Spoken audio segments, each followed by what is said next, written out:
Здравствуйте, дорогие друзья! Меня зовут Зенефия, и это видео для тех, кто изучает русский язык.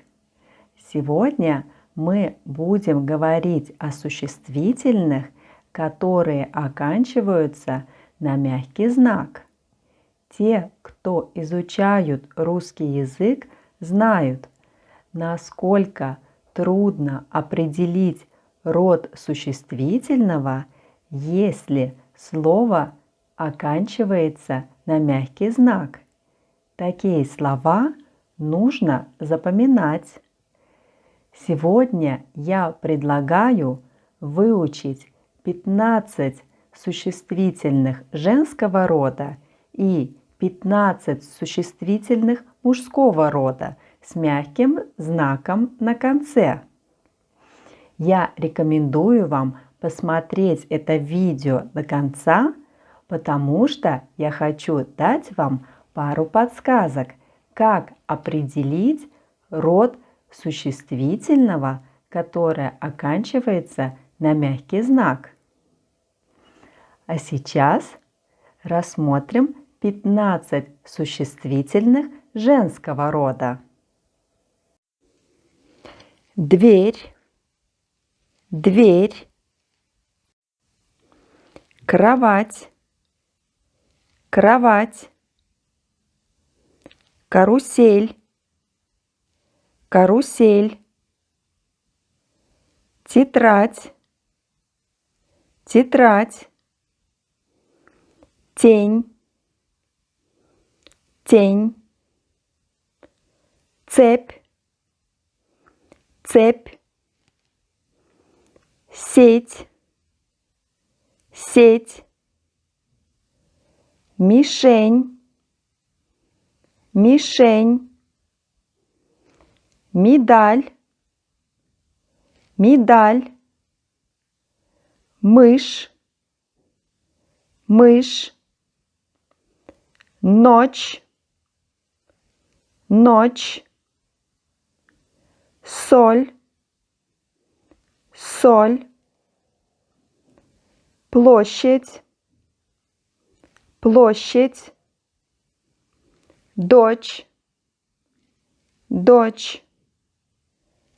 Любовь, любовь. Я обещала дать вам подсказку. Посмотрите, следующие несколько слов тоже женского рода. В русском языке слова с окончанием «ость» женского рода.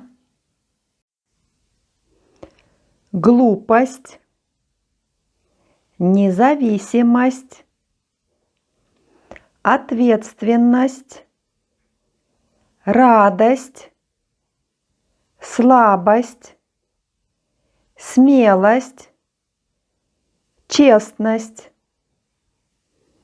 А сейчас выучим 15 слов мужского рода с мягким знаком на конце. Дождь, дождь. Якорь, якорь. Корабль, корабль. Портфель, портфель. Словарь, словарь. Гвоздь, гвоздь. Голубь, голубь. Лебедь, лебедь. Фонарь, фонарь. Писатель, писатель. Строитель, строитель. Учитель, учитель. Календарь, календарь. Вратарь, вратарь. Коктейль, коктейль. Хочу дать вам еще одну подсказку. Названия месяцев в русском языке все мужского рода.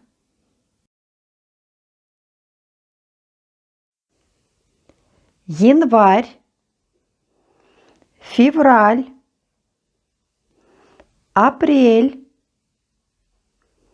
июнь, июль, сентябрь, октябрь,